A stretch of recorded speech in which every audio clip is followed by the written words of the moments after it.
Sahabat Lato Cabiak, ikuti cerita bersambung Manusia Harimau Marah. Selamat mendengarkan. Sudah kuperingatkan kau tadi, coba kulihat pistolmu itu, kata Jalubuk. Walaupun suaranya lembut, tetapi mengandung wibawa bagikan perintah atasan kepada bawahan. Tak kuasa menolak. Daeng Lolo menyerahkan pistol yang tadi terselip di pinggangnya untuk membela diri kalau perlu. Apakah senjatamu ini sudah banyak makan nyawa? Tanya Jalubuk. Daeng Lolo menggeleng. Sudahlah, buang rasa takutmu. Aku datang sebagai pemberi keterangan. Sebelum kemari, aku sudah ke rumah rekanmu Andi Baso. Sudah kuceritakan kepadanya yang membunuh Dukun dan Baharsan 2 hari berturut-turut adalah anakku. Makhluk semacam aku ini, tetapi ia masih muda dan ganteng. Aku sengaja bangkit dari kuburanku untuk mendatangi Andi Baso dan kau. Tak usah lagi cari pembunuh yang kalian anggap misterius itu. Nah, hanya itu yang mau kusampaikan. Ini senjatamu, kata Jalubuk, lalu dia keluar pintu. Mata Daeng Lolo masih mengikuti, tetapi mendadak manusia harimau itu lenyap. Jadi persis seperti yang diceritakan oleh Udin dan Amir yang melihat makhluk aneh semacam itu membunuh di kuburan lalu menghilang tanpa bekas.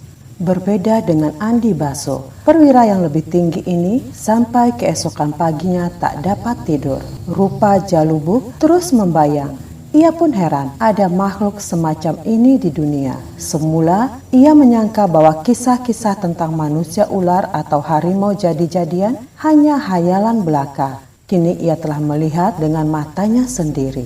Keesokan paginya Andi Baso dan Daeng Lolo menceritakan pengalaman mereka. Sebenarnya aku mau menelpon Anda kemarin malam, tetapi terus terang aku takut, kata Daeng Lolo. Rekannya juga berkata begitu. Bagaimana kita menyampaikan hal ini kepada masyarakat? Kalau kita diam saja, akan dinilai tidak mampu membekuk pembunuhnya, kata Daeng Lolo. Bukankah benar begitu? Kita tidak sanggup menangkapnya. Tetapi memang benar, kita harus memberi penjelasan kepada masyarakat, supaya mereka tahu duduk perkara dan bebas dari rasa takut yang berkepanjangan. Kini aku tahu bahwa senjata tidak selalu ada gunanya, kata Daeng Lolo, lalu ia menceritakan tentang senjata apinya yang diketahui si manusia harimau. Aku betul-betul tak berdaya, kuturut saja apa yang dikatakannya. Anaknya yang juga manusia harimau dan telah melakukan 2 pembunuhan itu mungkin masih ada di sini, kata Mayor Andi Baso. Aku ingin sekali bertemu dengannya. Heran. Waktu dia mengucapkan itu, bulu romanya merasa berdiri. Polisi itu jadi gelisah tetapi tidak mengatakan kepada atasannya. Sebaliknya, Daeng Lolo tidak ingin bertemu lagi dengan makhluk seperti yang mendatanginya malam itu. Pada waktu itu, terdengar kembali suara yang telah mereka kenal. Suara Jalubuk. Seperti biasa, tenang, penuh wibawa. Andi Baso, mengapa kau ingin sekali bertemu dengan pembunuh Dukun dan Baharsan? Tanya suara yang tidak kelihatan orang atau makhluknya itu. Kedua perwira tersebut sama-sama mendengar pertanyaan itu lalu saling pandang. Kemudian kolonel memberi isyarat kepada bawahannya supaya menjawab. Maka berkatalah Andi Baso. Bukan ingin bertemu dengan pembunuh, tetapi dengan anak bapak Jalubuk yang sudah kuanggap sebagai orang tua. Saya ingin bersahabat dengannya. Hah, aneh kau ini. Buat apa bersahabat dengan makhluk semacam kami? Tempatmu di kalangan orang-orang terkemuka dan berpengaruh, kata Jalubuk. Aku merasa diriku salah seorang rakyat biasa. Bagus, sebenarnya aku tahu bahwa kau rendah hati, masih suka bergaul dengan orang kecil. Lanjutkan kebiasaan baik itu. Dari mereka, kau akan mengetahui bagaimana kehidupan mereka sebenarnya, kata Jalubuk kepada kedua perwira polisi tersebut. Ini benar-benar bagai khayalan. Makhluk bertubuh harimau dan berkepala manusia mengerti begitu banyak tentang perjuangan dan politik. Boleh saya berkenalan dengan anak bapak? Tanya Andi Baso. Kalau tiada niat buruk di dalam hatimu, mungkin kelak kalian bisa bertemu. Tetapi kalau kau punya akal licik oleh perintah atasanmu dan hasutan orang, maka kau akan menamatkan riwayat hidupmu sendiri. Saya tak punya niat jahat, Pak. Saya benar-benar hanya ingin bersahabat, ujar Andi Baso. Daeng Lolo dan Andi Baso masih berbincang tentang pengalaman mereka ketika Letnan Polisi Aziz masuk dan melaporkan bahwa ada seorang wartawan ingin bertemu dengan kedua perwira itu. Dari koran mana? Tanya Daeng Lolo. Koran Jakarta, Pak, sahut Letnan Polisi itu. Wah, sudah sampai ke sana berita ini, kata Andi Baso. Mengapa kau sangka ia datang untuk berita pembunuhan misterius ini? Tanya si atasan. Ya, untuk apa lagi, Pak? Kalau bukan untuk itu. Kalau untuk pemberitaan lain, ia tentu tidak akan minta bertemu dengan kita.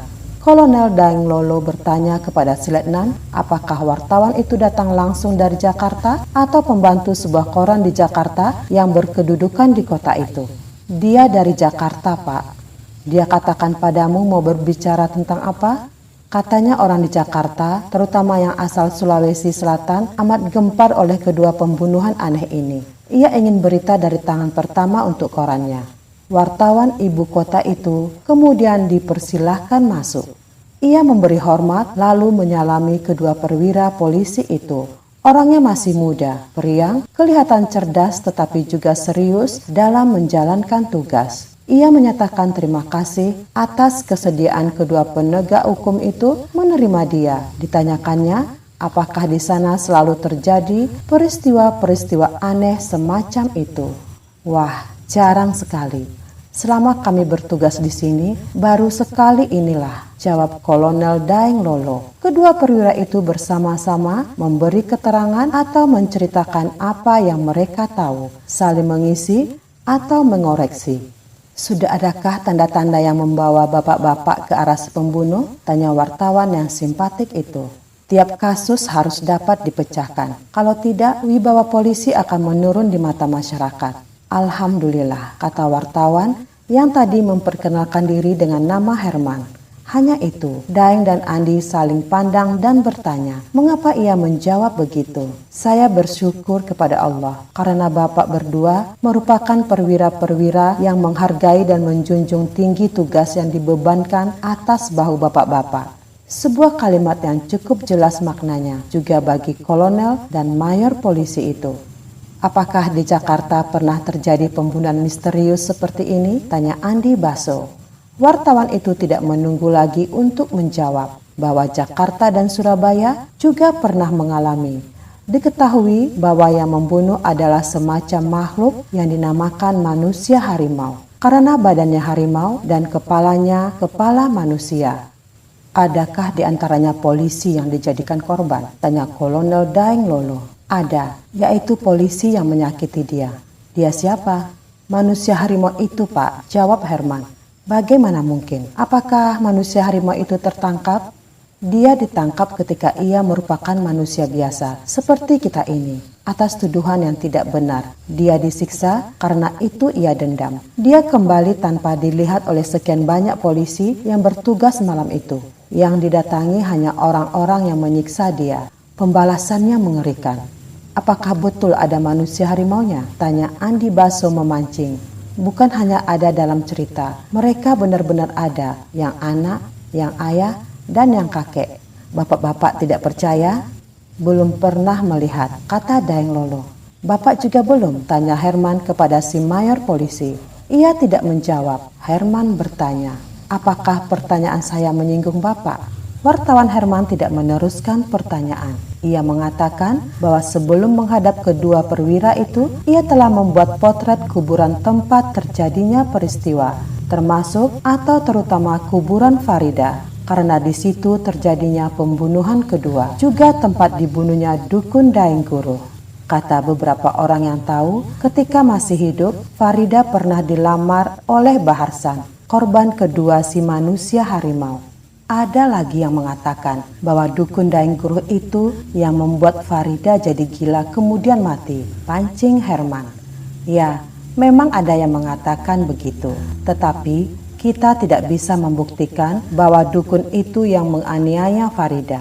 Benar, yang jelas dukun itu mati dibunuh makhluk aneh. Kemudian menyusul Baharsan yang pernah melamar Farida dan terjadinya di kuburan gadis itu, kata Herman. Saudara cerdas sekali merangkaikannya. Pernah bekerja sebagai intel? Tanya Kolonel Daeng Lolo setengah berkelakar. Bukan saya rangkaikan, memang begitu rangkaian kejadiannya. Apalagi yang sudah saudara dapat, bahwa Bapak berdua ditugaskan untuk memecahkan rahasia ini, dan bahwa Bapak berdua disukai masyarakat karena jujur dan suka bergaul dengan mereka. Begitu sahut Herman. Agak lama juga suasana jadi sepi, tiada yang bertanya atau bercerita. Sampai kemudian wartawan itu mengulangi, "Bolehkah saya ketahui apakah sudah ada tanda-tanda akan tertangkapnya si pembunuh?" "Kami akan menjelaskannya kepada masyarakat," kata Daeng Lolo. "Apakah saya tidak boleh mengetahui apa yang akan Bapak katakan?" "Belum waktunya, kami masih akan memikirkan caranya." "Cara menjelaskan?" tanya Herman. "Ya, begitulah kira-kira. Kalimat Bapak pun misterius, penuh rahasia," kata Herman ramah. "Anda wartawan baik," kata Daeng Lolo. "Terima kasih, tugas Bapak-bapak berat sekali, tetapi tetap baik kepada saya."